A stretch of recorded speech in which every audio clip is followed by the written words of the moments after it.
Good afternoon, and this is Conversations with. Now, today is a very special episode, and I'm going to be recording shortly, 15 minutes' time, with the man who owns and operates the James Smith Academy, Mr. James Smith and very self. Now, I'm obviously a little bit nervous, excited, and I'm so happy to be welcoming James onto the podcast.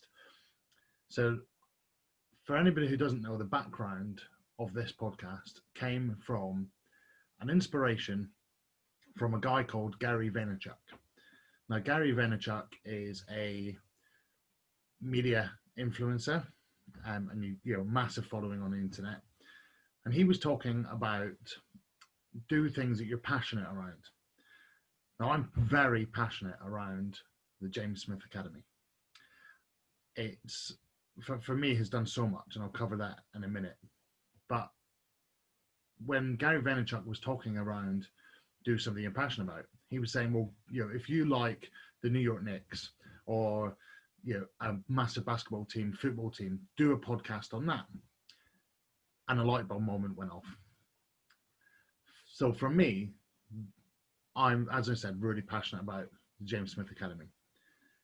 Now, James had always been asked, from my opinion,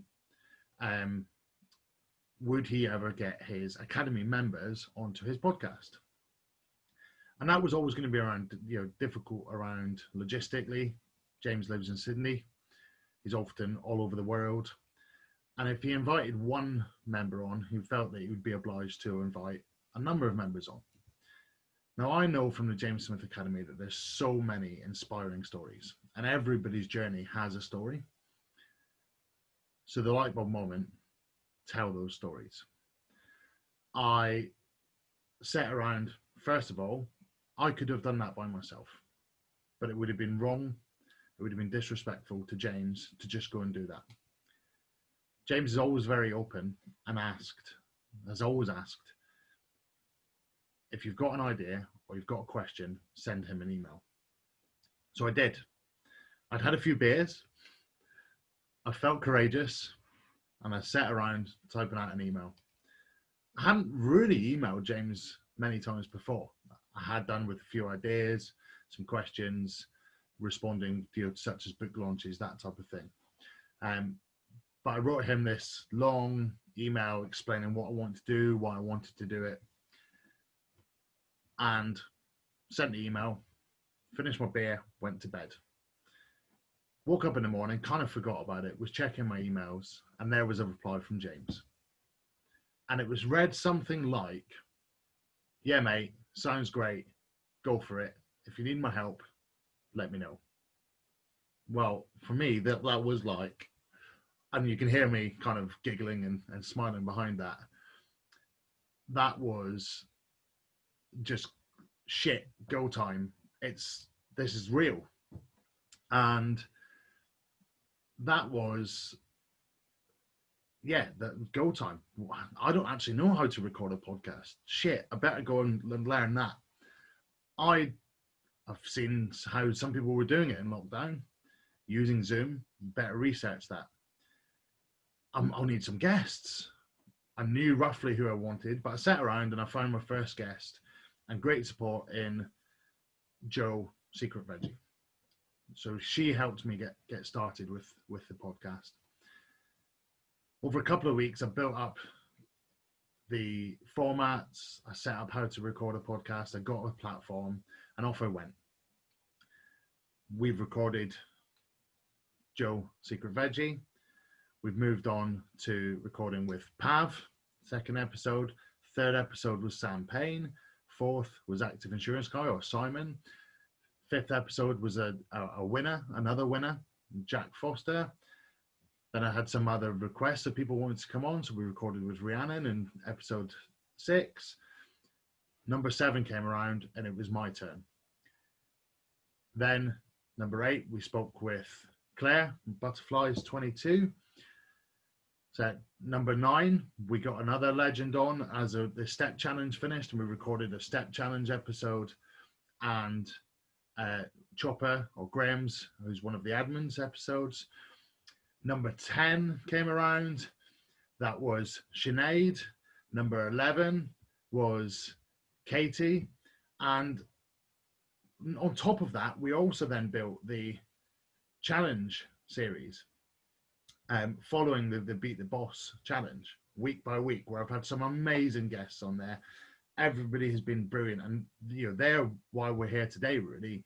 All of those people across all of those guests. On top of that, we've done the winners from Bali, and it's just been immense. I think we're up to 26 episodes. This will be episode number 27. And if you'd asked me 6 months ago, would I be in this position today where I'm 11 minutes, and yes, I am watching the clock, I'm watching my participants, waiting for James, excited, nervous, and it's going to be fine. James is the most welcoming character. I've spoken to him at lives. I've spoken to him after the book tour. He's always on a level, and he is the person that you see through Instagram. So as I said, he's a bit of a legend, especially to the James Smith Academy members. There's lots of people that follow him online. 663,000 Instagram followers. Facebook. Book launch, second book launch coming soon. Not a life coach, not a diet book. Has been a Sunday Times #1 bestseller. His podcast, across his own podcast and then the Fair Points podcast with Sonny and Ferris. Somebody in 3 years has moved in such a direction. And anybody who knows me, I'm always trying to grow and develop. And James inspired from me, #1, losing weight. #2, I was inspired and then supported by James to do the podcast. And off the back of that, the confidence that's come, I've launched my own business. And I'm following James's model. So he doesn't even know that he is a mentor to me, without even really realizing it. Just by showing how he does things, staying consistent. All of his Academy members know he sends a daily email. I can't remember a day where he's missed that. He goes on lives regularly, and he has some periods where he's very busy and those things have to drop, but they're consistently there 7 days a week. A presence online where he shows his whole life, and it's just inspiring where he's got to. So without further ado, I'm going to stop this part of the recording. We'll stitch them together at the end. I'm going to use my small amount of editing skills to do that. And, once James is on, we're going to jump straight into it. I've had some questions in. I only asked the people from the Beat the Boss Challenge podcast because we're in a WhatsApp group together, and I wanted some members' questions, but I was being very aware that, not keeping it secret from anybody, but I just wanted to keep it on the down low what we were doing, and then hit you with a wallop when you're listening to this, that it's out in there. And James has jumped onto my podcast, which I know he recorded with James Clear on Tuesday.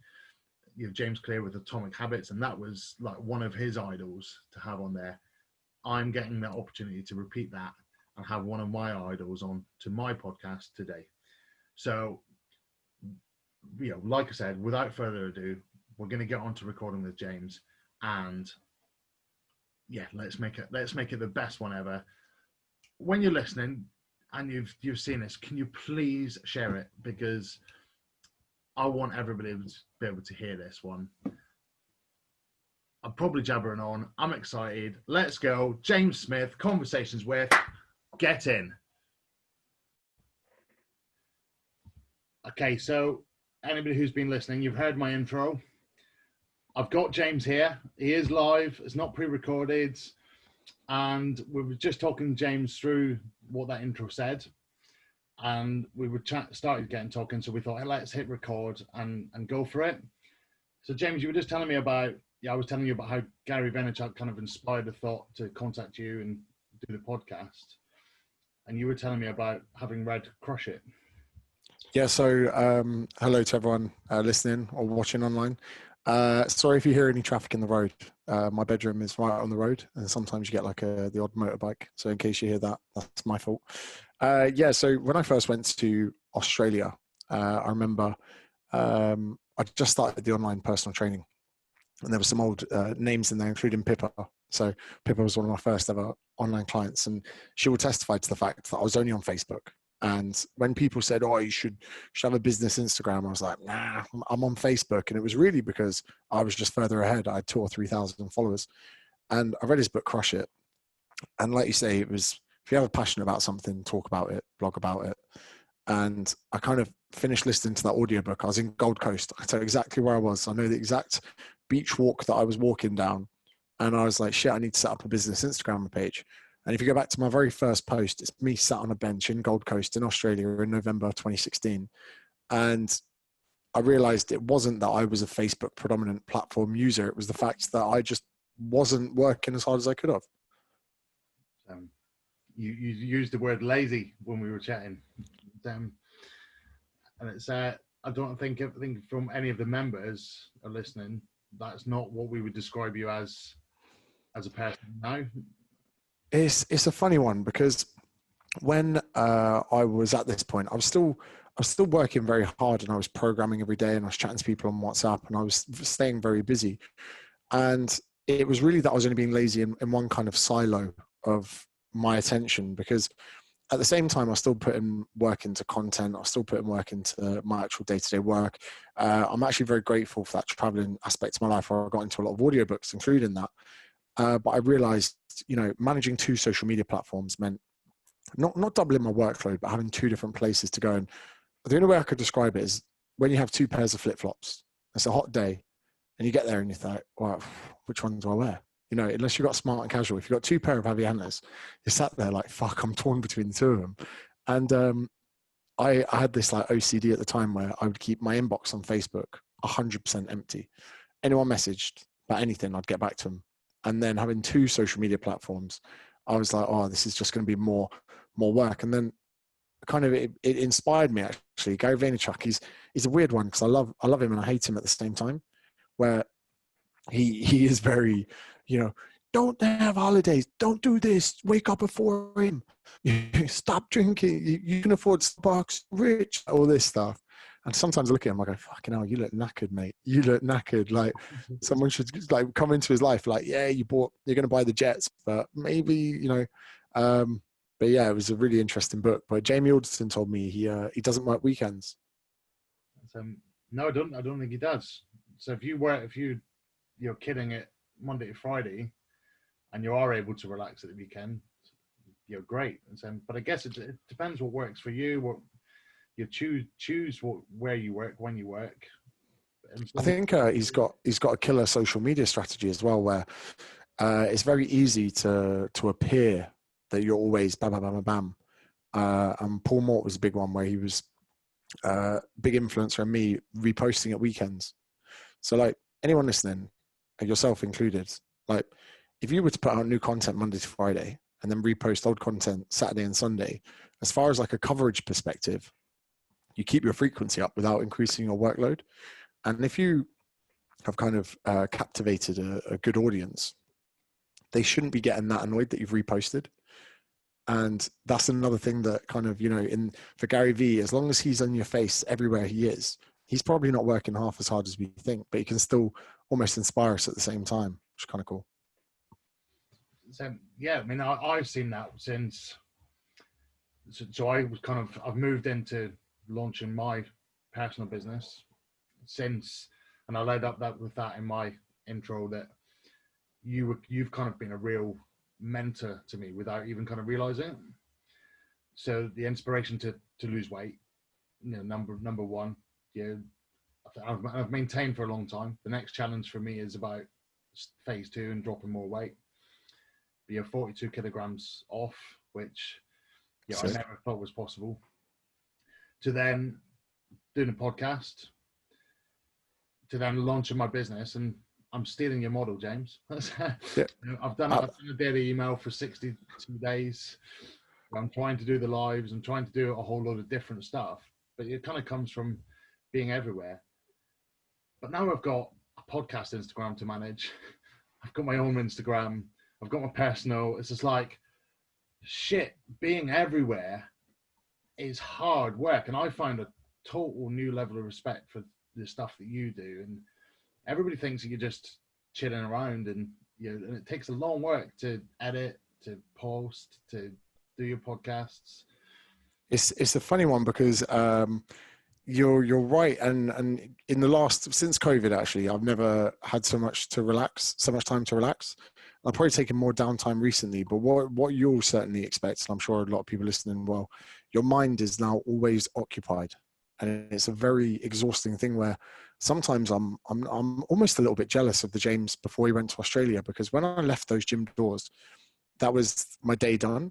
And then until all I had to worry about was waking up at 6 a.m. But when you become business minded and you're trying to then market your passion through social media, your mind is never vacant. And I'm very guilty of wandering off in a conversation about, oh, that'll make a good email. Oh, that'll make a good social media post. Oh, that's just remind me I need to do this.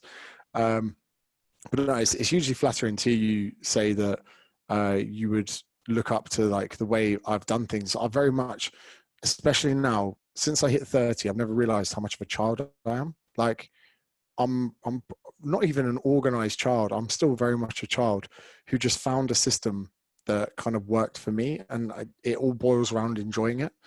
Like the lives, the videos, the podcasts, and even editing.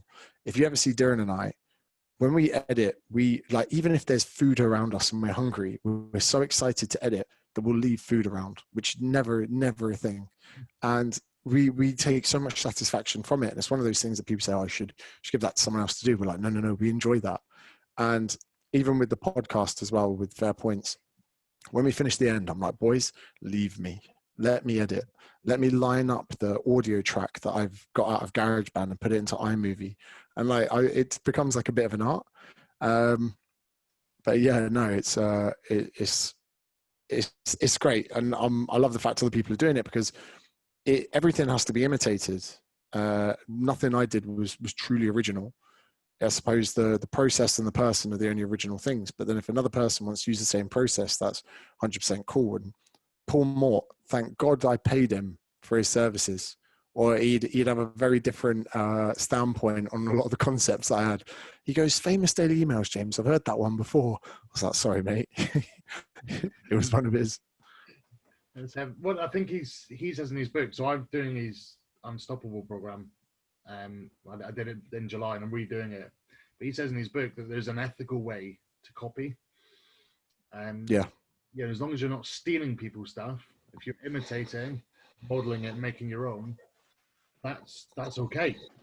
And, but if I was going onto your page and actually copying your post, or then that would be wrong. You've still got to do your own stuff. It's funny because when I see people that, because of course I would have learned calorie deficit from someone, but when I see someone copying the same hand actions as me to start a video, I'm like, mate, you've been studying this one. But again, I'm flirting with the ideas of putting together some very basic jiu-jitsu modules, and they will be literally taken from what I've maybe learned the night before. But as long as you take it and, like you say, you make it your own, like regurgitated information is very important, because if I was to connect some James Smith Academy members with my black belt professor, they're not going to listen. But if I can take what he's taught me and get it across in my own unique way, you can then kind of educate people on certain topics. And, I've joked about this before, where with the brand that kind of you see on social media, there are a lot of people that just don't listen to fitness people. And I had to take their information. I remember looking up at the big dogs that I used to learn from, and I was like, fucking hell, you guys are boring. You are so boring. And I was like, if I'm going to get in front of the people that I truly like, the ones that swear, the ones that fucking trying to kill me with gin and tonics on the night out, which you've seen firsthand, well, if I'm going to get in front of these people and be able to capture and keep their attention, I'm going to have to regurgitate this in another way. I'm going to have to bring Yanan's dog into play. I'm going to have to talk about, the extra inch doing doggy, all of this stuff. But no, absolutely. I think it almost becomes like your own art, how you can take someone else's information and make it your own. So, talking about when you're buying your G&Ts, we were responsible for your Bristol joint by you, Craig Davids, and I think you were towards the end of your tour, and you were just like, no. So we drank them all, and then proceeded to disrupt your speech at the back. And there was somebody who wasn't part of JSA, but had come along to the book tour, and tapped me on the knee and said, "Be quiet, young man." And we were like, "Oh, hang on, there's other people here. There's not just JSA members." And where we've heard lots of the stuff in one way before, but we were a little disruptive on that night, I think. And this story happened in every single place. Like the second I saw Pav in Newcastle, I'm pretty sure it was Newcastle, I was like, oh fucking hell, we got trouble here. Like everywhere we were, wherever we were, there was a member where I was like, we're in trouble. And the crazy thing was that the UK tour was definitely pretty nuts, but I was killed off after the first 3 events or whatever. Then we came to Australia and we had to do the same with jet lag. But everywhere you go, and it's quite funny, Australian JSA members and British JSA members, they're the same people, just very, very different. And I think it's a lot of fun. I think there's wherever you go, there's cliques, even in offices when people go for lunch or whatever it is. So I try my best with the JSA members at events, and I recognize them by face. I'm like, you got to shut up. You got to shut up. People behind you, they're not in the academy. They're getting pretty pissed off, but I think it's fun. That's why I'm also really excited for the next set of events, is because I'm butting heads a bit at the moment with kind of like my publishers as well, where they're like, talk about this, and I don't want people to see some of the stuff that's in the book too, because I want everyone to be kind of like engaged and like really drawn into the conversations which I'm having, because I know exactly the conversations where on the book tour, the ones where people would switch off. I was like, if there's any academy members in there, they've heard this bit before. But yeah, so with the second book and the second set of events, hopefully there'll be just as many pissed JSA members doing shots, but maybe a more captured audience into what I'm talking about. I'm just giggling there because we've obviously agreed where some of the guys can join, and they're already queuing up in the waiting room. So they're gonna have to stay there, I'm afraid. But yeah, just started popping up, and I thought, oh, they're all there. So, but that's a really good kind of concept, I think, to keep it. If it's all going to be new and fresh, and it's kind of new to everybody, but you also, like you said, try to talk about it, to promote it. Is how do you keep it on the down low, but then be able to be your book to be as successful as you want it to be. It was actually really enjoyable to write, because the first one I was within the constraints of fitness and this constant burden of having to strive to be objectively correct in everything you say. And I was like, fuck, the last thing I need is, and I had anxiety about this the day before publication, there's a new meta-analysis on exogenous ketones, which debunks one of my paragraphs, and I could be like, fuck, this is no longer relevant. Now I'm confident that everything in that first book was there. But in the second book, I was talking about personal anecdotes, personal feelings. I was given the opportunity to shake a lot of branches that people hold and I say in the beginning of the chapters, I'm like, if you remain in the tree, cool. That's why I'm here to shake the branch. But if you fall out, hopefully I've kind of like changed the way people think about it. But then before you know it, I'm off talking about space, Newton's laws, all of this kind of stuff. And I was like, I can keep this in this book because it's not a fitness book anymore. And to have that freedom with writing really, really did excite me, which then means that the talk I'm going to be doing in Australia and the UK, like it's such a different discussion, and that kind of excites me as well. Where I'm really looking forward to it. If I just hope this COVID stuff fucks off. Like it's something where I'm very openly not well informed about. But you must be in Britain. What's the sense of in the beginning? I got a lot of shit on socials for posting banterous videos. I did the Drago, if he dies, he dies. And I got a real bad backlash, but I have a feeling that if I was to post that kind of stuff today, it would have a very different response. What's your thoughts over on that side? think it's becoming frustrating, to the point where it's like if it's affecting lives in other ways other than the health. Yeah. If it's affecting my day-to-day job, I'm an account manager. You know what it's like being in sales. I need offices open. I don't need people working from home. I need offices open. I need to be able to speak to people. That's having an impact. I've already been on furlough. I've gone back to work. Don't put me on furlough again. I don't want to be there again. That's also not, we can't, as a nation, we can't support that much longer. We need the economy going, but then there's the mental health impacts. There's been all those posts about suicides on the increase. People are starting to, impact on families who are arguing. People, mothers that are now frustrated with having their kids around all the time, not being able to provide those kids with the education. There's a massive other impact that actually, just if we went around our day-to-day lives and it flowed, okay, would there be less of an impact overall?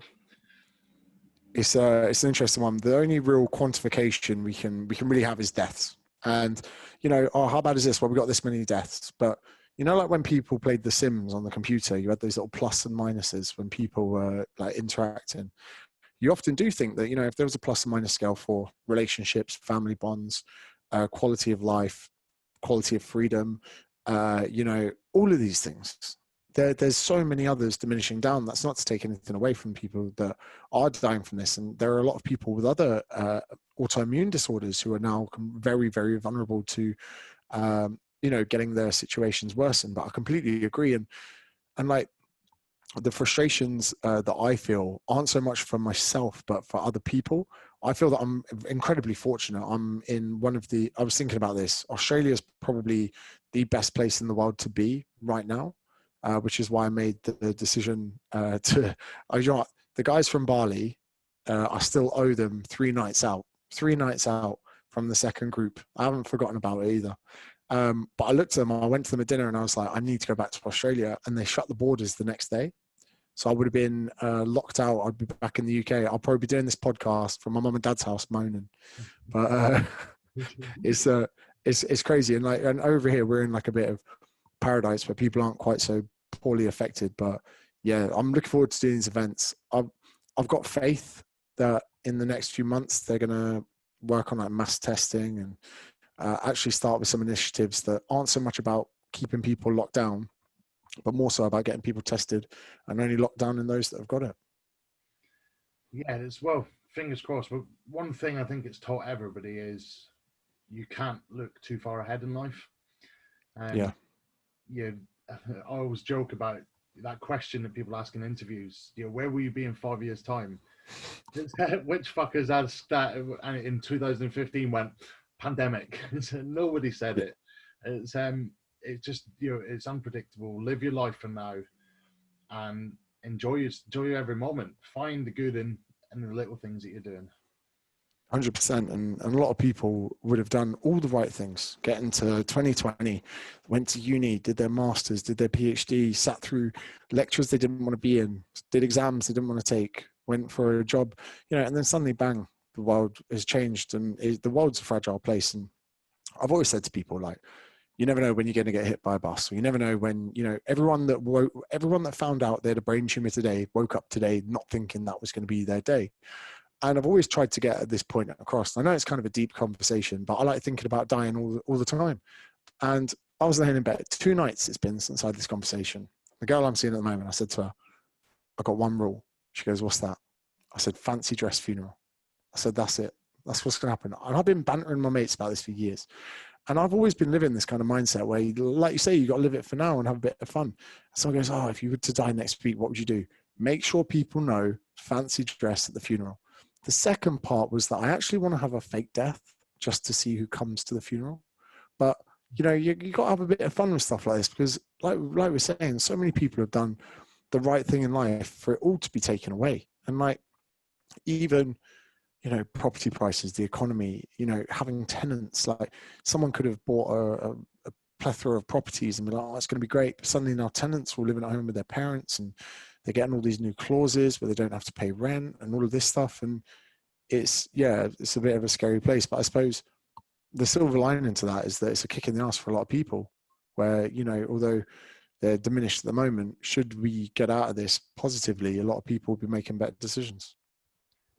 Yeah, I think there's one thing that sticks in my mind about death, and that was when my mum was lying in a hospital bed, and I'd said to her about, "Do you need me to come home and help Dad?" Probably should have asked my dad, not my mum, but she said to me, "Don't stop living your life just because I'm losing mine." And I was like, you know, like Powerful shit. it's just like, how could you think about that in that moment?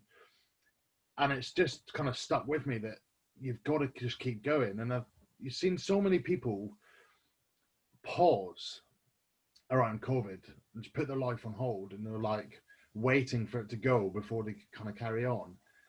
And that to me is complete and utter bullshit. You know, this is the time now to evaluate where you are. How can you do things differently? Challenge yourself, put yourself into different environments, and find a way to be successful in whatever you're doing, whether that's successful in your fitness goals, successful with your relationships, whatever. And you'll find a way to do that really well now. And if you can do it really well now, imagine how easy it's going to be when it goes. I think as well, what a lot of people have realised, a couple of things, that everyone got locked down. And when we got locked down, we realised we don't actually need to train that much. Like I was surprised how little muscle I lost. I still lost quite a lot, but I thought there'd be a lot less of me. And then I was like, oh, do you know what? You can get quite happy even in your own house. It's not as great as it usually is, but you can get kind of quite happy. But then I think a lot of people have started to go, actually, I could be quite happy with not a lot, not spending a lot, not having holidays, not being able to drive anywhere. And the same sense that if people can take that evaluation to other areas of their life, for instance, I love Brazilian Jiu-Jitsu. And what's great about that is any person that does any martial arts chooses their level of victory, chooses their level of success, chooses their level of what makes them happy. And for me, you could say that I'm relatively successful in one area of my life, but I don't want that in my jiu-jitsu life. I just want to turn up and train. I am a blue belt, which is only the second out of 5 belts. And although that's still quite good, for me, I'm very happy here. And when I go training, if I roll with my friends, have a good night, if someone comes up to me and goes, "You're not the best in the world." No, I'm not. Well, you're not the best in this gym. Well, no, I'm not. Well, you're not even the best blue belt. Well, no, I'm not. If I set someone else's metrics for what was success, I'd be a very unhappy fucking jiu-jitsu athlete. And I think like what you said is with life, people have sat back and gone, I've got Netflix, I've got my bed, I've got food deliveries, I can still go to Tesco's with a mask on. They're like, considering the world's gone to shit and I've still got everything I need, maybe I will do a job I fucking enjoy. Maybe I will start up a project. Maybe, you know, whatever it is in spare time. Because people have almost been stripped of all their luxuries anyway, so they might as well continue life with a new set of values. And I think that's kind of cool. And I think that there's a stigma of people expressing the positives they've experienced from a lockdown or a pandemic or whatever it is. And I wish more people would speak more freely about how they've enjoyed being stuck in their fucking house and having to wear a mask. And it's kind of a fucked up thing to say, but when this all clears, which eventually it will, whether it's through fucking herd immunity or whatever it is, I think people will have a new sense and appreciation for everything. You know, when you got a blocked nose, you're like, fucking hell, blocked nose is so shit. And then once it goes away for a week, you're like, fuck, life is good without a blocked nose. I kind of feel like we're going to get to that sooner or later. Yeah, I think so. I think, you know, the one thing about humans is we've all Carry on. Sorry. I got a bit of bandwidth thing there. I don't know what happened. Yeah, the one thing about humans is we've always adapted to our environment. Yeah, that's one of our, you know, it's really strong points about being a human and being an animal in general. You adapt. You know, if I walk along the road and I see a homeless guy, he's probably been, you know, might have been on the streets for 4 or 5 years. His life probably wasn't great before he ended up there. You know, and how the human body's still keeping that person alive, no matter the sleep he's had, where he's had to sleep, the -5 degrees outside, the drugs he's taken that day, the drink he's had. The body's actually still surviving. It might not survive for as long, but it is still surviving. and we just adapt. We accept ourselves. And I remember a guy I worked with, an older sales guy, and he said, if I took £2,000 off your wages this year, you'd adapt. And then for next year, I said, I'm going to take another £2,000 off. You'd adapt and you'd accept it. And then the next year, another £2,000. He said, until eventually I've taken 10 grand off you and you're still just like accepting it. So sometimes you need to push back on that stuff that's taken away from you and say, no, you're not taking my £2,000. I need that. In fact, I want another £2,000. And if you're pushing in the right direction, there's always this stuff that's trying to push us down. But we always adapt and accept our environment. I think it, interestingly, like people when they lose limbs, really bad car accident, something more severe like gangrene or whatever it is, you see them a year later on crutches or in a wheelchair. They're not still sad about it. Like you say, it's become the new normal. And I'm not saying that anyone should want that, but people adapt to it and it becomes their life. And very soon they're there going, yeah, well, you know what? I live with one leg now. That's who I am. And human beings are very quick to adapt. And, after breakups, loss of loved ones, at the time it is the worst thing ever. But after time, that kind of wound does heal. But interestingly, one of the subjects in the second book is about how it goes the other way. And when you start to earn more money, so if someone starts putting £2,000 in your bank account every week, more and more, a lot of people seem to think that happiness and finances are on like a linear scale.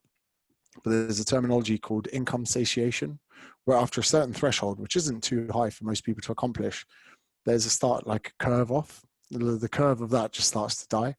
And even when you remind rich people of their wealth, they savor a bar of chocolate less.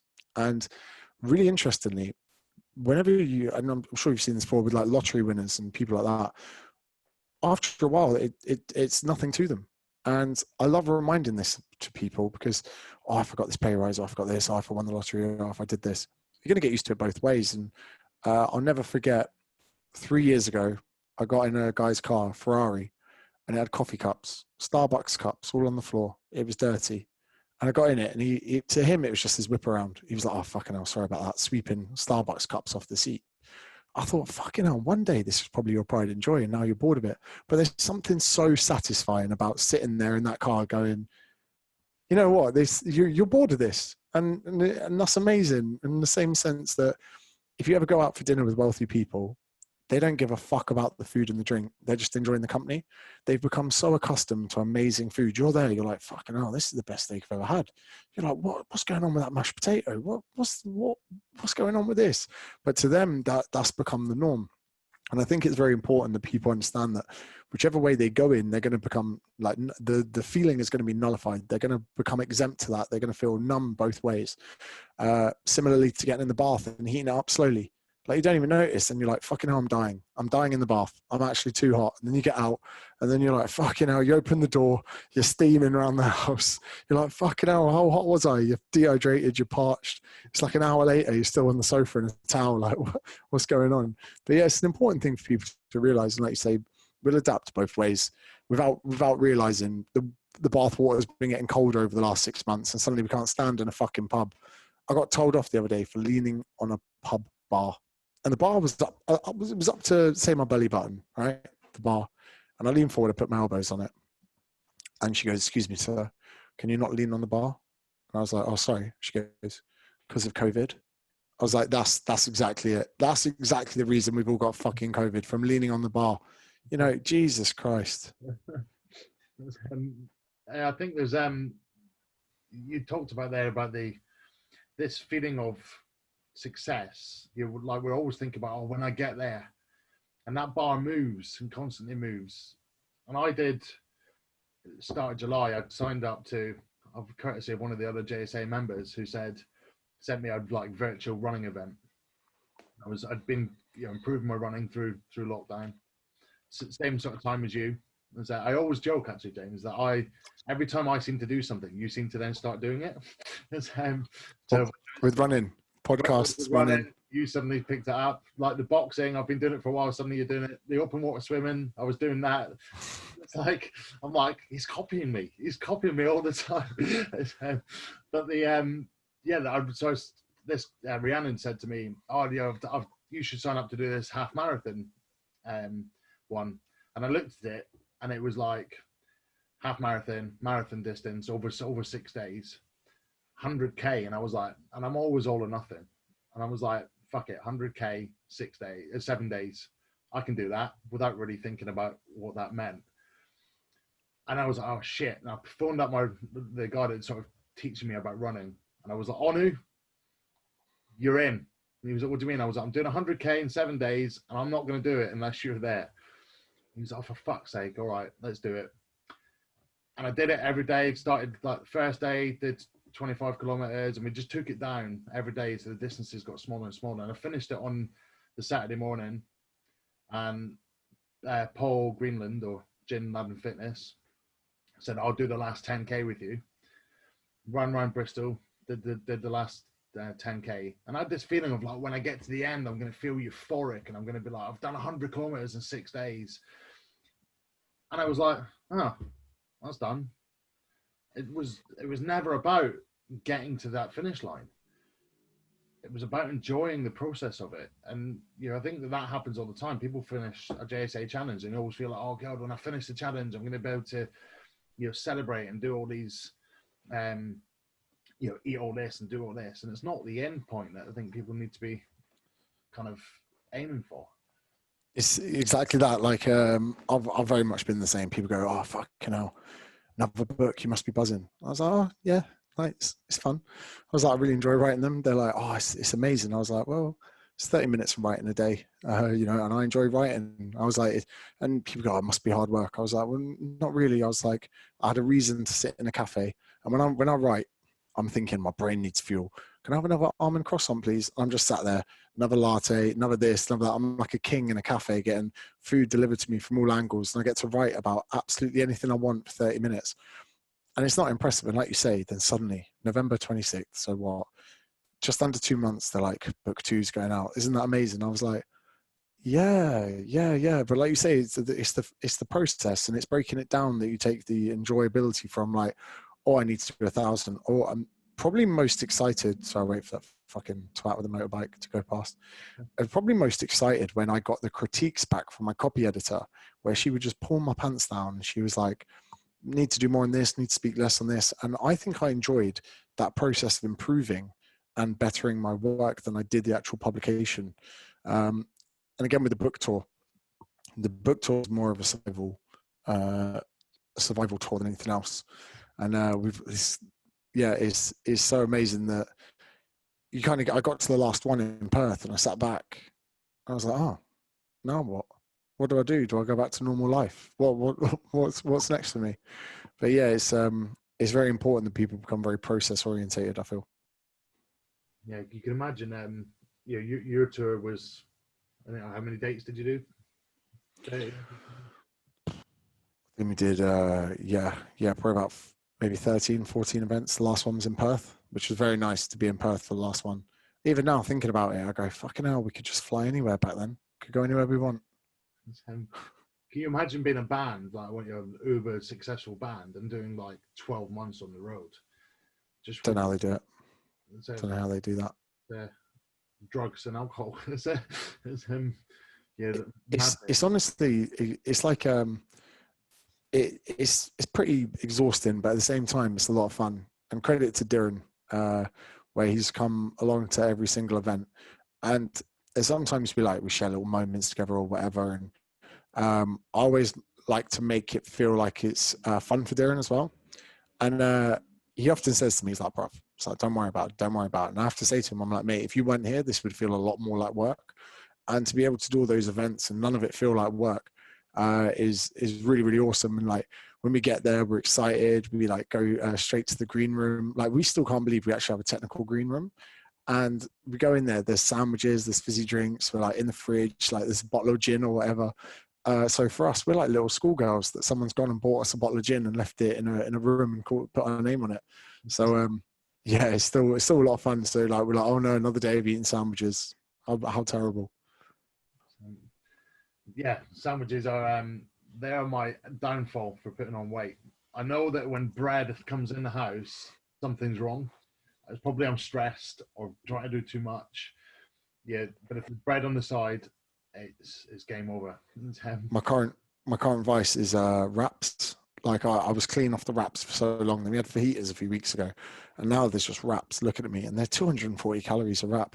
So I'm thinking the one I eat while I'm cooking, the plain one on its own, and then the one I have that I put my food in, that's 500 calories. That's like nearly a Big Mac. I could have had a double cheeseburger.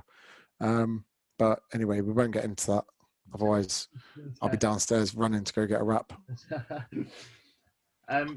So I guess, you know, we spoke when we first emailed. We said, you know, talk about the challenge, and I guess I sort of asked the guys from the Beat the Boss challenge kind of some questions and kind of how we should shape it. But you've grown the academy to like 22,000 Facebook members.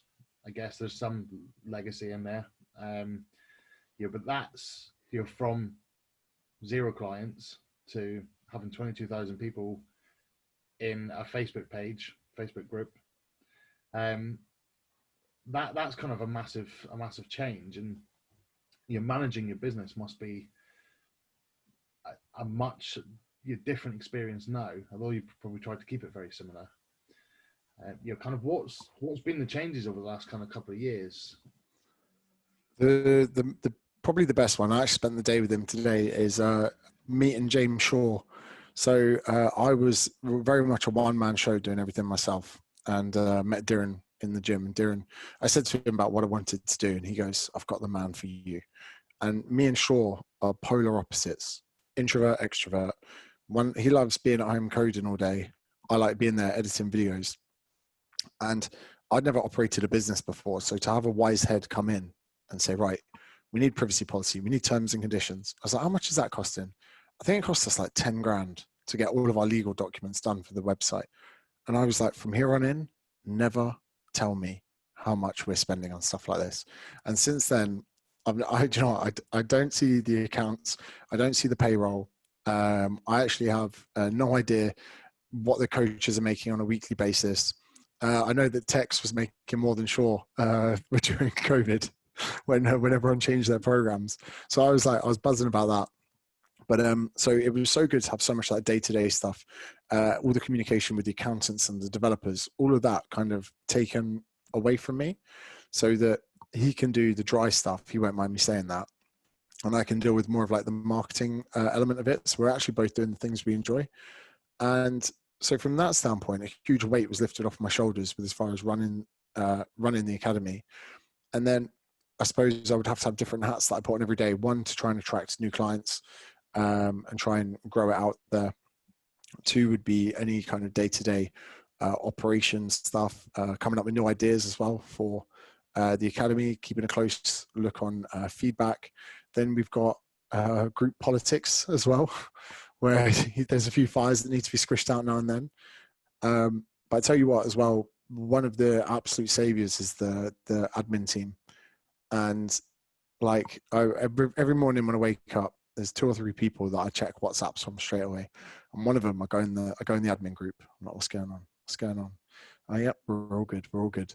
And I know it's really bad if Pippa messages me, James, are you free? I'm like, oh, fuck. What's happened now? I hate those. I hate that phrase. Are you free, or can we talk, or I need to speak to you? And it's like, oh shit. It's there's always something happened in the background. But yeah, those admin guys, especially kind of, I guess, headed up by Pippa. She was kind of there first. She it's amazing because in essence they're not employees to me, they're support. And I'm very privileged in the sense that I get to pay coaches as well to help them build a business, and it never feels like I'm just offloading stuff.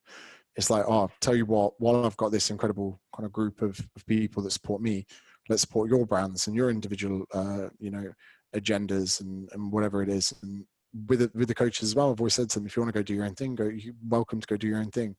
And the fact as well, with Sinead and with Jack and with people that have actually come up and through the ranks themselves, to then be able to give those guys opportunities to it as well is really good, because it's still me throughout the education element of it, but I suppose as long as we all sing off the same hymn sheet, your program is going to kind of come from the same place, same sets, reps, volume. And at the end of the day, it's more this whole thing's more of like an identity shift. Like, you know, you could give two people the same kind of values as to what we hold dear in the academy. You give two people different training plans, but the outcome's actually probably going to be the same. So I feel like that's really excellent that we've managed to kind of, from a business standpoint, you'd say scale, but from a coaching hub as well, to be able to do that without resorting to a kind of cookie cutter, one size fits all, really, you know, I'm very proud to have my name on the door of it. So it's great. And do you know what? I won't lie to you. When I go through the JSAM kind of feed and I see progress, I'm like, how the fuck have they done that? And honestly, every time I see someone, I'm like, they're cheating. Couldn't have done that. And then I go down and I'm like, they're in someone else's plan. I was like, they've come from something else. They've been on something else. They've been on clenbuterol, no shot. And then they're like, oh, thanks, James, 12 weeks. I'm like, fucking hell, 12 weeks. So like, I'm still often very shocked to see a lot of the progress from the members. And I still feel like, they're doing that somewhere else. They're just posting the photos in my group.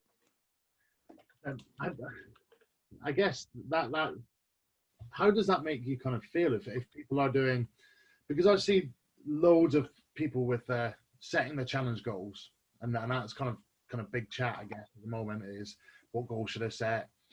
And then you see some people saying, oh, I'm just going to set my challenge goal as steps. And that's kind of, you know, Darren's message. Your message is CFD, lift weights. But then there's other people putting in, I'm going to put in a running goal then. And that's kind of never been your message. Or there's other people putting in CrossFit goals, WODs. And all these goals are expanding away from what the kind of JSA is all about. You kind of, just wondered how that makes you feel, or what your message would be with setting the challenge goal. So I think it's always important for people to realize that I'm here with like a tool belt, and I think for so long I was always pointing people in the direction of my own bias, which was weights and restricting food. Then I've changed over the years, and I've actually come to realize a lot more that, especially with not everyone having access to a gym now, then obviously, you know, seeing more people that are bringing up children, more people working from home, more people, all of this kind of stuff, that actually the process of training is largely subjective to the person and can be very irrelevant. And what I realized was that with the 12-week period, when people pay you for 12 weeks, they start doing what they need to do for 12 weeks. And whether someone's walking, doing CrossFit or whatever, like kind of what I alluded to before, it's actually a buy-in to a new identity. Like, I don't think there's actually that much magical about anything in the academy, if I'm honest. I think that they just suddenly buy an identity where they're like, okay, I'm not doing that. You know, that date has passed. We are 2 days past the first date. That Mars bar can go back in the fucking cupboard. Thank you very much. You know, and then it's the next day where they go, well, it's Sunday night and I've got 3,000 steps to go. They're like, but it's Sunday night, 2 days after the challenge has just begun. So, you know, and I came to realize that my programming wasn't actually that amazing, you know, and I started looking at other coaches' programming. I was like, we're all fucking doing the same thing here. 4 to 6 sets quad dominant, 4 to 6 sets hamstring dominant, for push and pull and accessories. I was like, fuck me. So many personal trainers think that their magic sits within what they're putting down on a training program. I was like, no. It's the confidence that we need to instill in people with their food, and that, you know, things are subject to change, that there are going to have to be adjustments down the line, and that really it's more about saying, this is the direction you're going in. You know, even planes make thousands of adjustments every few minutes just to stay on course. A plane doesn't fly in a straight line, neither does a boat. And it's to say to people, that's fine. If you veer off tangent, let's try and control how long we're off tangent, because the further we go, the more we're going to have to correct that course. And I think that whether it has certainly evolved. And one thing I've really enjoyed seeing is how many people in the academy have gone from their workouts to higher stuff, to jiu-jitsu, to CrossFit, to running long distance, whatever it is. And I think that definitely my kind of bias towards my own training preference has certainly died off in the last year or so. and to be honest, it's just great to see people doing what they like, because ultimately it's got to work for them, rather than me being. And do you know what? With when COVID hit, I was like, fuck. It's like, I'm gonna have to write some hit programs. I'm gonna have to write some fucking hit programs, and I had to do it. But yeah, it was there was a lot of rear for elevated split squats, that's for sure, when people didn't have equipment. But yeah, And I think with having done lots of the individual journeys and hearing those individual stories, the first 11 episodes, one thing that comes out more than anything, I think, why people are in the JSA is the community that's been built. So that 22,000 members, and okay, people go off in their smaller groups and they've built new friendships and they've found more like-minded people. That's like a massive reason why people stay within the JSA. And that, I guess, is just, it's credit down to the admin, but it's credit down to the ethos that you say. You talk about, I think when people first join a challenge, and there'll be loads of new people, I guess, joined when they first set up that Instagram and they start following anybody that's got JSA in the handle, and they put out their first progress pictures out live on the internet, stood in their underwear, and then they get comments and support. And that bit, although it's detached from you, it is part of the JSA because of where it comes from. I think loads of people stick around for that, whether if they have changed their course and they're doing other things, they're still part of the JSA for that community. Yeah, and what I've always said to people as well is, like, it is kind of like an ethos, where you come in and you're like, right, we're going to talk how we want to talk, we're going to say what we want to say, we're going to, this is the way we do things. But I feel that probably something I've realized early on was, if I can really polarize a crowd to, like, whether it's a mustache, budgie smugglers, stupid shades, calling people cunts, whatever it is, if I can do that, the amount of people that are going to fall through this filter, the people at the bottom are all going to be very similar. And I think that so many people realized when they got into this group, they were like, first of all, it's wild. They're kind of array of people, but they're all kind of strangely similar, no matter where they're from. And I definitely underestimated it at first, to have the potential of so many like-minded people in the same place. And it's great because I feel at the same time, looking through the group, that people are now well aware of a group of that size. You're going to get some rotten eggs, and they're just plucked out, like, weeds. And on the whole, the community, I see some of the posts from people, I think, fucking hell, you got 300 likes, you got like 150 comments on here. That's better than my first two and a half years on social media. I was like, this is incredible. And when you see the comments, I know how comments can fuel your ego and your motivation, because it's what I've been doing for years. And to see people off their own back to help motivate other people is hugely powerful. And like, sometimes I literally do feel like the potty mouth bloke waving a flag, getting in front of people. Come here, we got a madhouse. Come in. You recognize me from the videos. I've got some guys in here that will look after you. Get in here for a bit. You rub shoulders with these people for long enough, and before you know it, you're going to be in a much better place. And a testament to, as well, the scale of the member base as well, because for a long time, there are a lot more kind of expensive platforms out there. But I was like, I like it like this. I like it being almost like an entry-level platform that also was more so about just getting masses of people in to educate. And, could we potentially have instant answer chats? Yeah, but it would have to become more expensive. Then there'd be less people coming in. Could you be more selective with coaches? Could we hire them full time? Yeah, but then, there are certain hindrances that you might get from hiring someone full time. If they're a good coach, are they not going to be doing their own projects, et cetera, et cetera? But it's almost like a perfect storm of all the different ways of which we built it and the community coming together. It's like a force to be reckoned with. And it's amazing where, like, I remember not too long ago, a PT was giving me shit, and he left his business page on the email that he sent it to me. I was like, mate, I've got 20,000 friends. Some of them I haven't met yet, but I got 20,000 mates, I'm telling you. And if I set them on you, you're going to be in a lot of trouble. That's heaven. I think I've seen that a few times on the lives, but it's quite entertaining to see that come through. And it's like your fans or your members are right behind you every day of the week. And it's almost like you and whose army, that army. Yeah. Yeah. Do you want to fuck with them? By the way, they've been training for health. They're fit. Yeah. And they're ready to. And they can drink. And they can drink.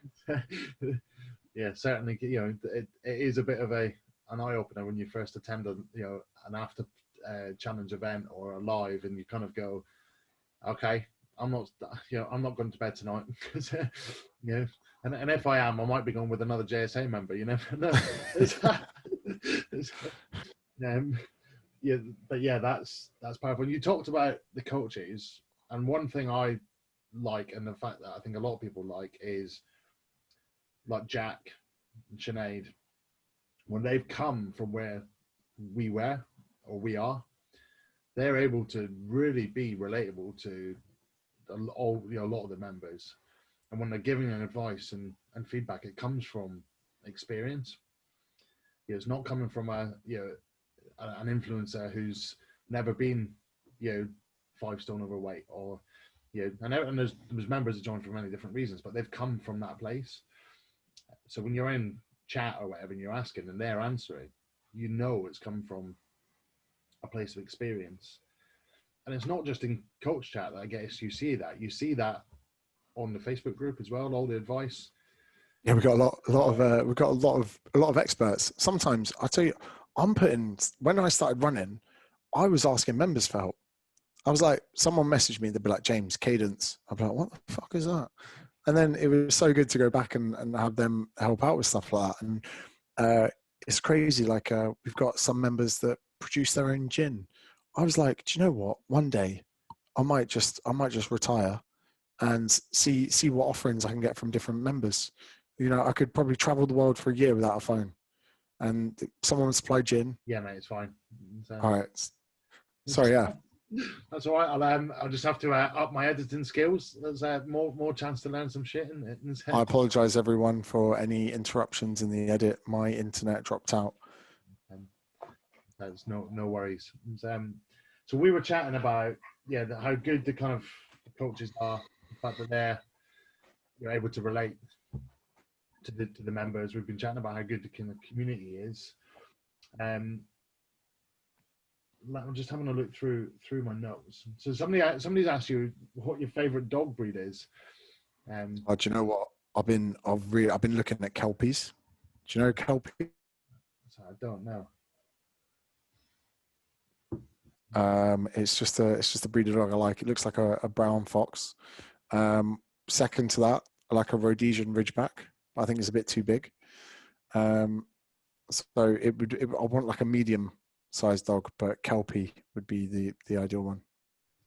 Yeah, I think I've been thinking about getting one, but I've never been able to do it because of my job or whatever. We can't be at home all the time, or can't even guarantee I'll be here tonight. They are restrictive of your freedom, I guess, a dog. Yeah, it's one of those things where I think that, and then I'm thinking, I could position it as a house dog. I was like, hey guys, you cool? Someone going to be home to look after the dog? Then it could pass the love forward. I lost you for a second there again. Do you know what it is? Do you know what it might be? I'm not sure. Go on. If I've got all these people in the waiting room, shall I let all of them in? They can ask them. Yeah. And then I can tell them to fuck off. Yeah. And if we continue to have any internet problems, we can always push back the second half to like another night or whatever. But yeah, try letting everyone in. Let's see what happens. Right. Okay. Bloody hell. Here we go. Here we go.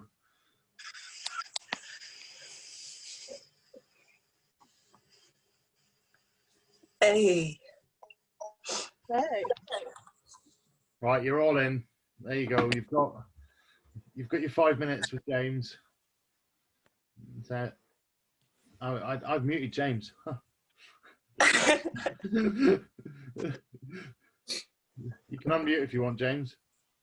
I had to get permission there to be unmuted, which is that must be in case you get muted on like a business call, and then you're there going, "Yeah, I'll be done with these wankers in a minute. Don't worry." It'll be something like that.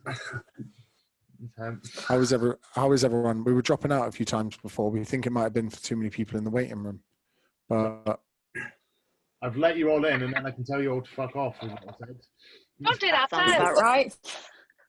I'm You 2.5 won't be rogue weeks again. in college. So, right, you can't all talk at once. Right, you've all been on a podcast before. We've gone rogue again. Behave like good children. Right, so James, as you know, these guys, there's a couple of people who won't be able to join, but they've just spent 12 weeks in the challenge, and we haven't got round to chatting. We're going to probably do a second half recording, but yeah, they all committed to doing that, and then coming on the podcast. I think the one bit of feedback that they all said was it gave them massive accountability coming on every week and talking about how well they've done. And then on the last episode, I got extremely drunk. I turned up with 5 pints inside me. And then the and it's on our Instagram page, but they went rogue and started recording themselves. So I've given them all some confidence, but also within those 5 pints, I managed to make an announcement to Lauren, who I thought was the kind of the winner out of the whole group, and I offered to pay for her next challenge. So yeah, so I've got to pay for 2 challenges now for the next one. sick. But yeah, Lauren is trying to get. She's here. She's here. I can see her. She's connected with audio. Hi, Lauren. Hi! Oh my god! Holy shit! No, that is awesome. To be fair, I've got the Right on point. He's frozen. No. He's, No. That's Oh Australian my God. Wi-Fi for you. It's so bad. right, he's back. I think. Can you hear me now? Yeah. Yes! Yep. Australian know, I keep- Wi-Fi. I don't know why it keeps. Yeah, it pretty much is. I don't know why it keeps slagging me off. It keeps saying to me, "My connection's unstable." I'm like, listen, I don't need something else in my life that's unstable. But no, I've got the finale of the judging over the next 2 days. I tell you what, this is the most stressful time of my life. So I'm there, and you should see me where I'll be with Pippa, and you know when you get to like your last few cards in a card game, I'll be there. I'll be like, Pippa, what you got? What you got? And I'll be talking. I'll be sure what you got, and then I've got good, got that one. And I'm like, what about this one? You get that one in? And then sometimes there's politics as well, where I'm like, am I just saying this one because I really like them, or because they've done really well? And then I'm like, is this the previous challenge progress getting into my head as well? And it's like a real mind games for a long time. So just Do you to remember everyone's then from the previous challenges? not every single person that I judged, there was thousands of them, but I remember the top 10. I remember even seeing Brie. I saw Brie at training, and I said to her, I was like, you've done so well. And to have to tell someone that they were in like my final 10, but then they didn't place. Do you think that you would ever announce like your top 10 instead of just like the winners, so then people can know how close they would be? I can go, there's going to be 10 Shannon, you this fucked time. it. So then, it stresses me out because originally it was 1, then it was 3. Then in some challenges we've had like 4 or 5. If this keeps growing, Shaw at some point is going to remove me, and he's going to put his own name on the academy and say I'm not allowed to start picking. I've got to start picking winners. I'll be like, Shaw, I need the company credit card because we're going to take 50 members away. I mean, we're up for that. That's fine by us. But no, They were all happy to just come over to Belfast there for a while, so they're happy enough with that. I was saying this earlier on. I was on a live. Have any of you watched the Michael McIntyre thing on Netflix? Yeah. Right, he does the Belfast accent, and I've never seen something so accurate. Yeah. And I was like, that's exactly what it's like. And you know what you like with the Titanic? That's where we've done the JSA event the last 2 times. Yeah, that's where I was.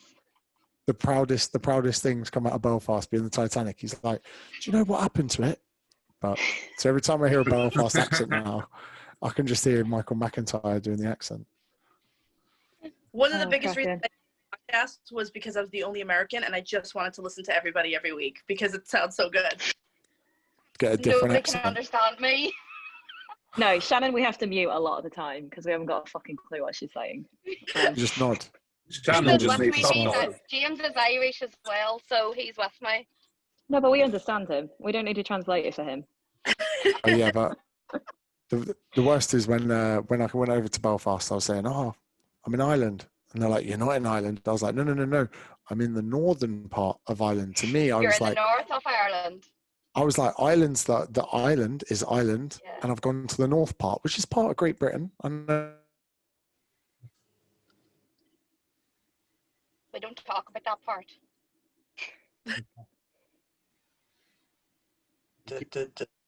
keeps breaking. He's back. oh, I'm He's back. Have we got Paul in here as well now? Yeah, we have, which is, means it's Oh. We have. Oh, Go on.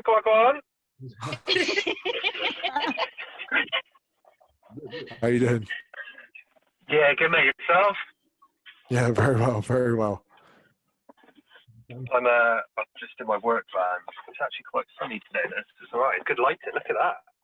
Yeah, it does look good. You're not going to compete with the old halo light that I've got. It takes 5 years off. When you see me in real life, I look a lot older because I haven't got professional lighting on me. Yeah. I'll just start using filters. If not, hashtag. Fine. Is the woman coming on book tour, James? What's that? Is the woman coming on the book tour with you? Well, it depends. It's a long way And how away. long they last. What was that in English, Shannon? I didn't catch that. Is his girlfriend coming with him? She's Oh, right. American as well, so you might not understand what she says. Yeah, I thought. Too bad. Yeah, I was, Whereabouts you from? not that bad. yeah, it's not quite as thick as that accent. She's from California and she's currently next door, so she's going to be listening now. Her ears are going to be burning.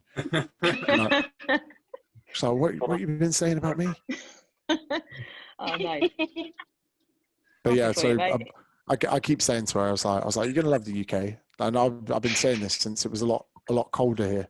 And the book tour originally was going to be in December. I was like, you're going to love the UK in December. She's like, really? I was like, no, you're not. Not a chance. No one fucking loves it. Not just in California anyway. Yeah. Yeah, I know. So, But no, I'm buzzing. You guys have been keeping each other accountable on the challenge so far. I've recognized some.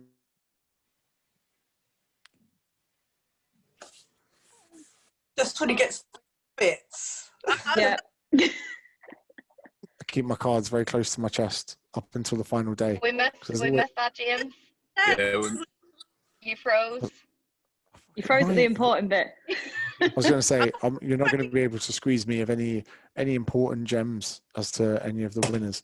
Mostly because I've still got You're not fucking decided, have you? couple What of have you days ahead of narrowed me. down to now? Probably, to be honest, about 40.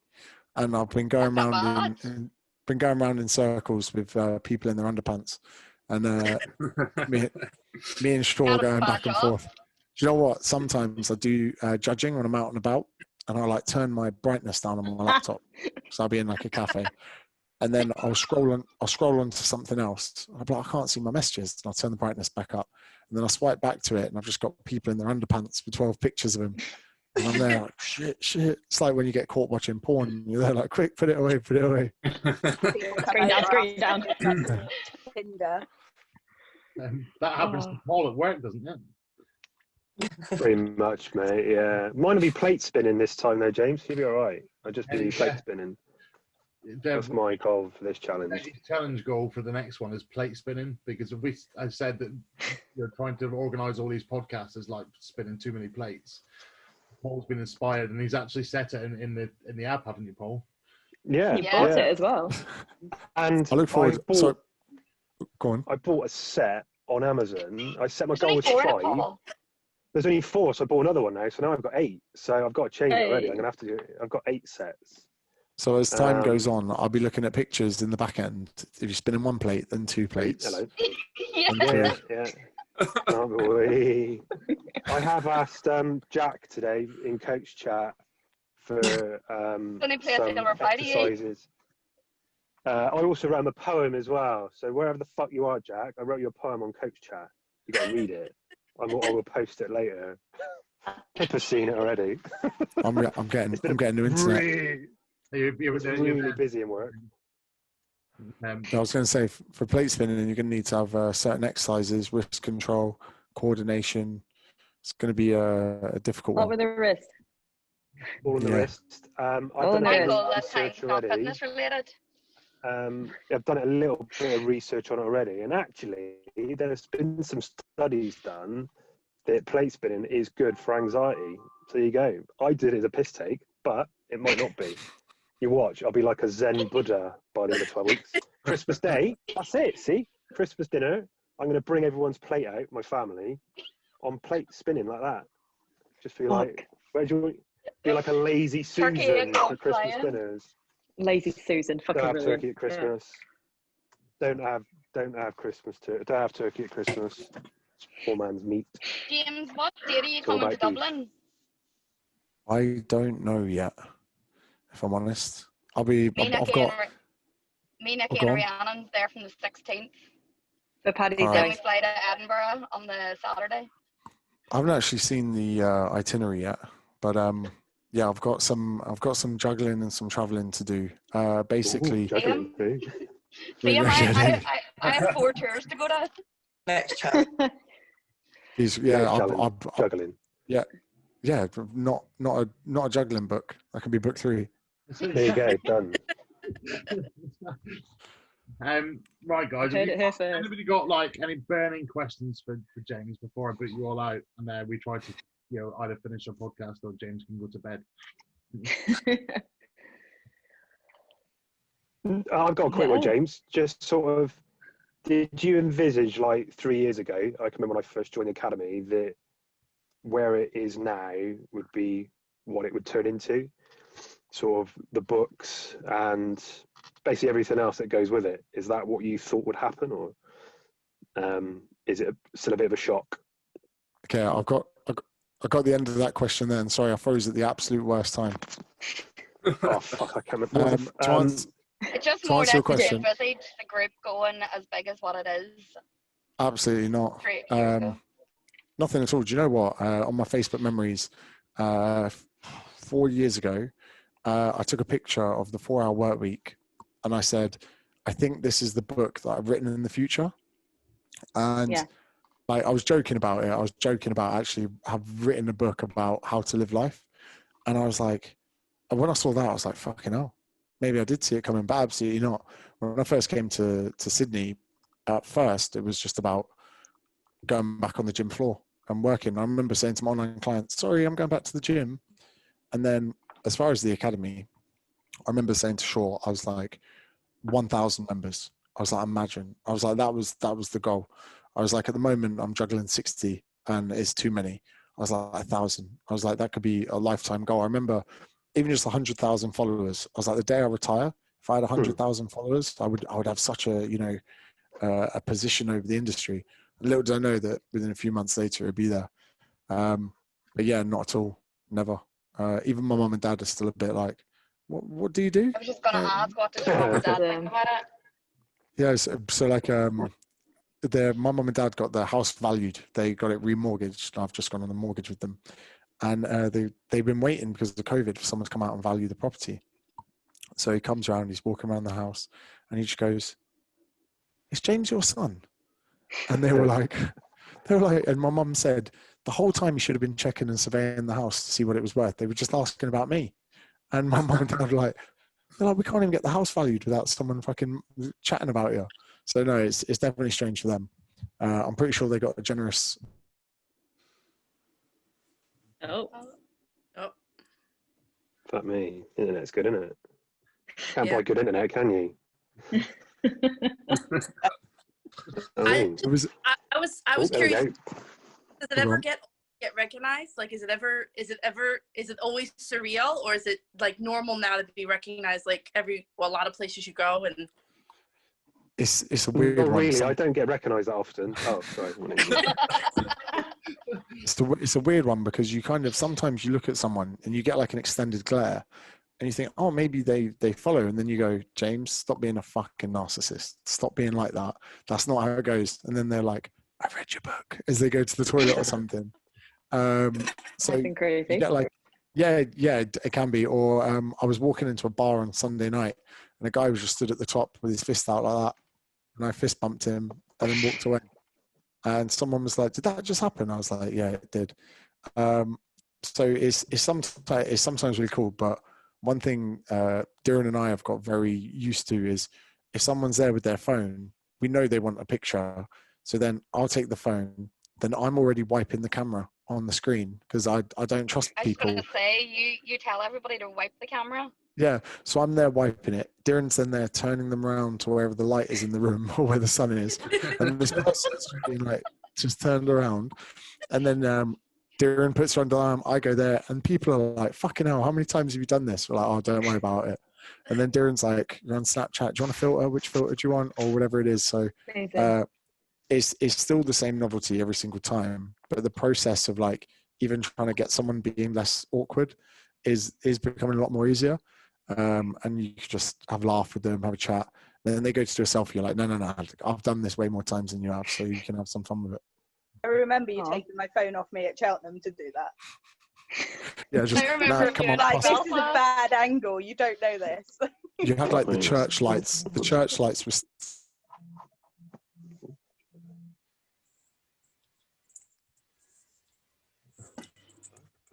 Nice pose to be frozen in. Yeah, that's it. Oh, there we go. Yeah, I remember that well. Oh, I've got a question. If we've got a chance for one more. Yeah. Of course. Yeah. Okay.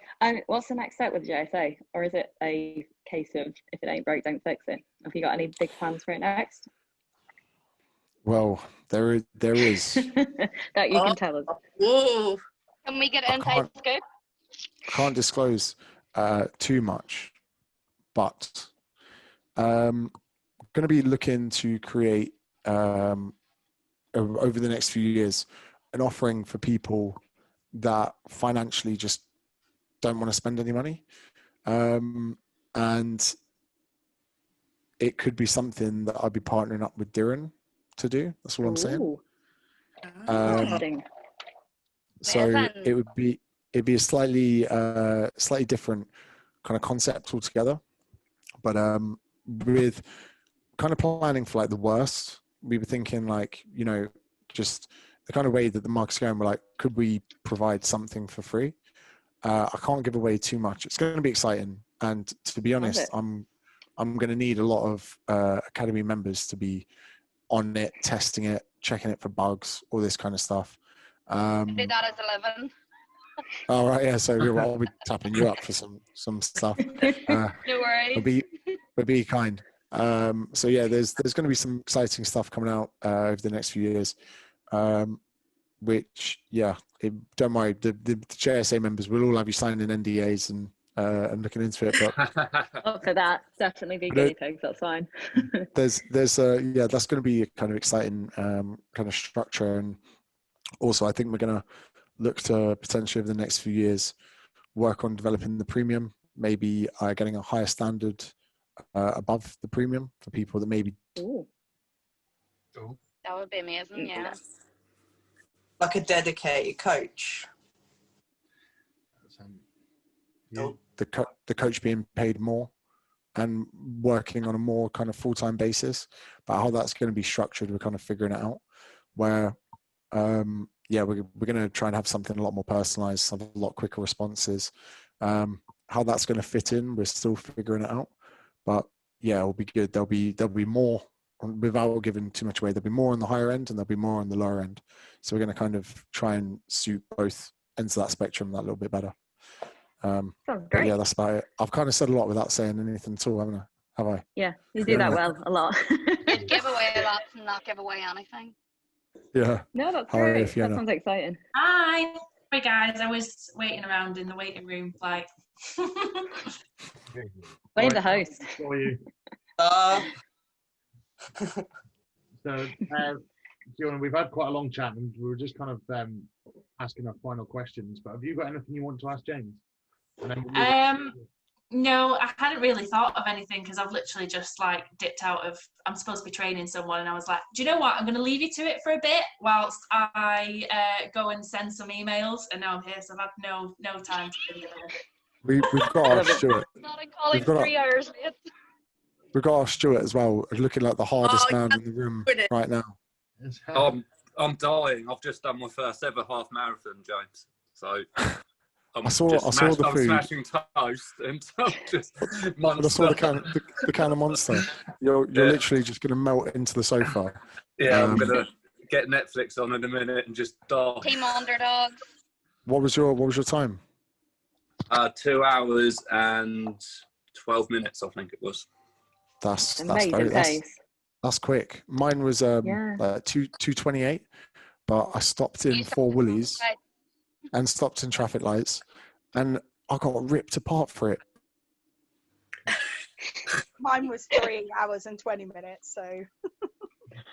I don't run. Mine was 2:35. So yeah, that's good. Yeah, I'm not a runner. It's a great pace. I've signed up for the full marathon, so I don't know how I'm fucking going to do that. A lot of fucking training. Slowly. Yeah. You're lucky. You'll smash it, mate. 3 years ago, you'd have been booted from the JSA for that.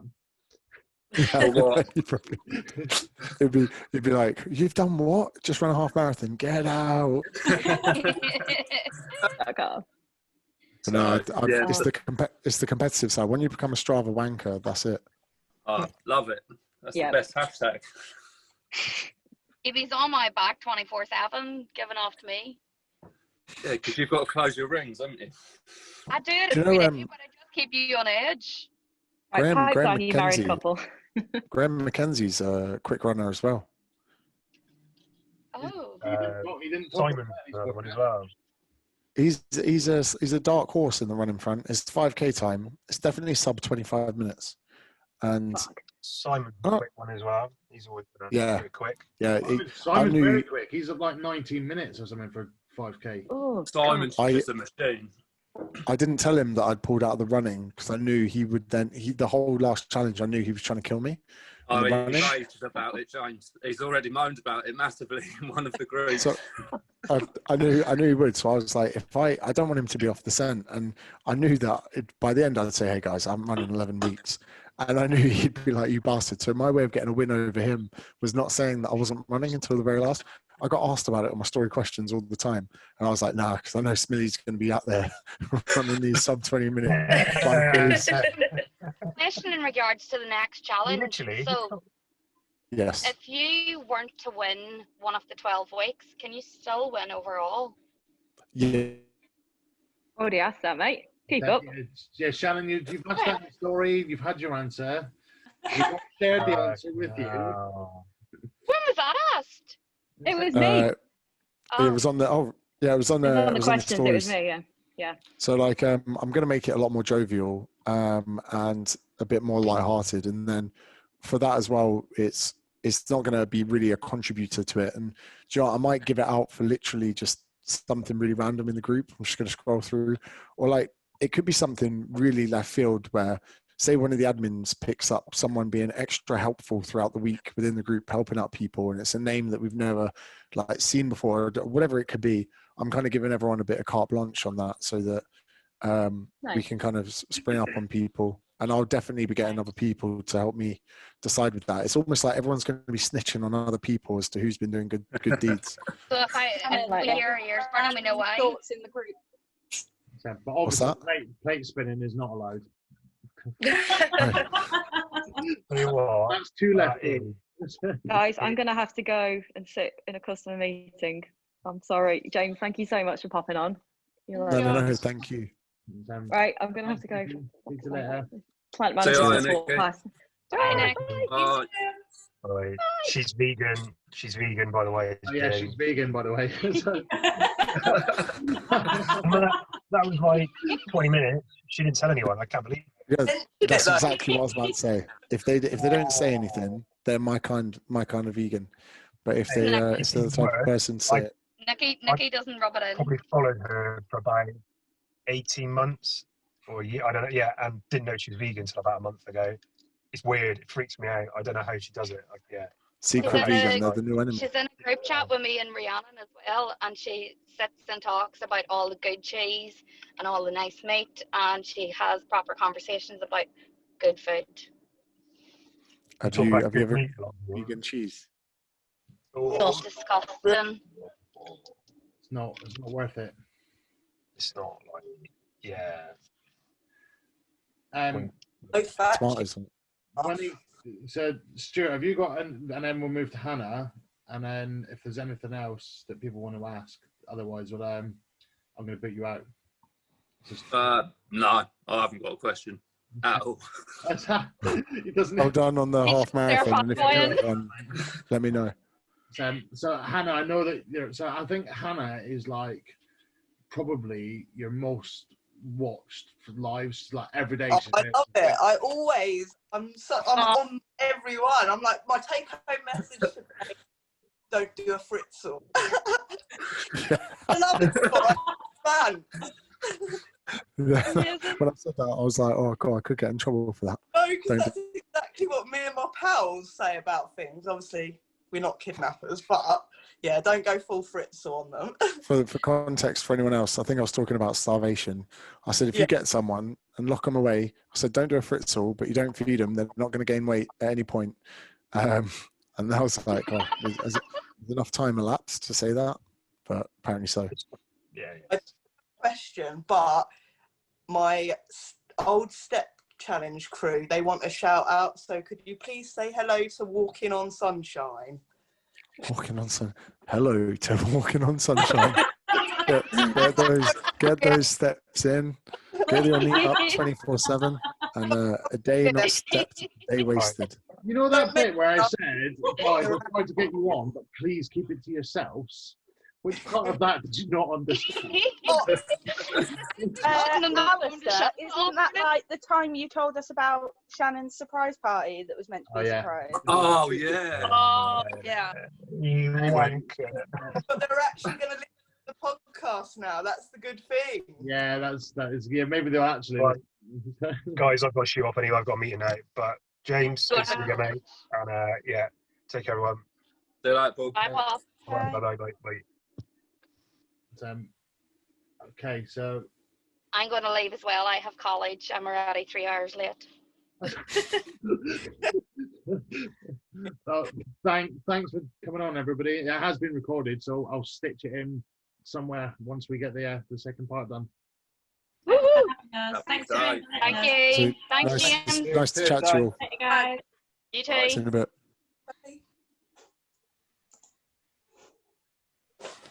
Hopefully that might clear up our internet connection now, I think. Fingers crossed. Yeah, let me know if we go unstable again. We'll do. Yeah, thanks for that, mate. I think they really appreciated it. So, no, that was fun. A bit of a madhouse, but it was good fun. Can you imagine trying to record with them every week? Yeah, pretty mental. Did you have to go pro to get the ability to have those in? Yeah. It's I don't think it's much, like £9 a month or something like that, but yeah, it does. And I found out today it means I could then put it out as Facebook Live as well. So. Oh, sick! Yeah. Yeah, I might do that a bit just from watching Paul and how he does it. And Paul Mort. Yeah, I mean, literally the idea for the podcast, when I said, okay, you were like, yeah, go, and I was like, shit, I don't actually know how to record a podcast.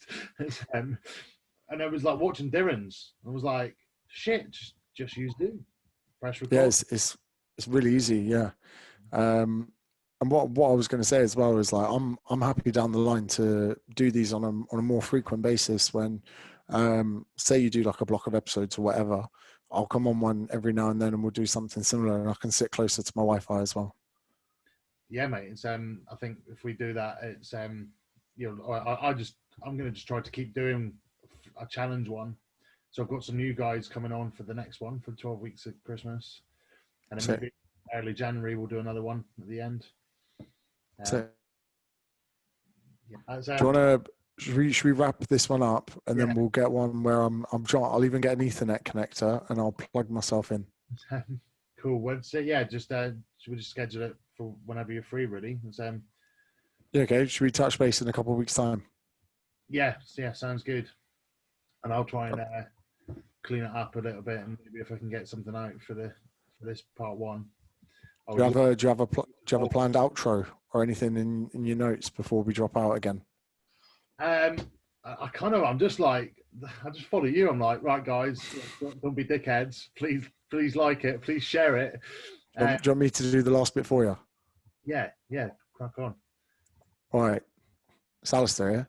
Make sure you fucking like this, share it. Not a charity. Down £9 a month because of you bastards.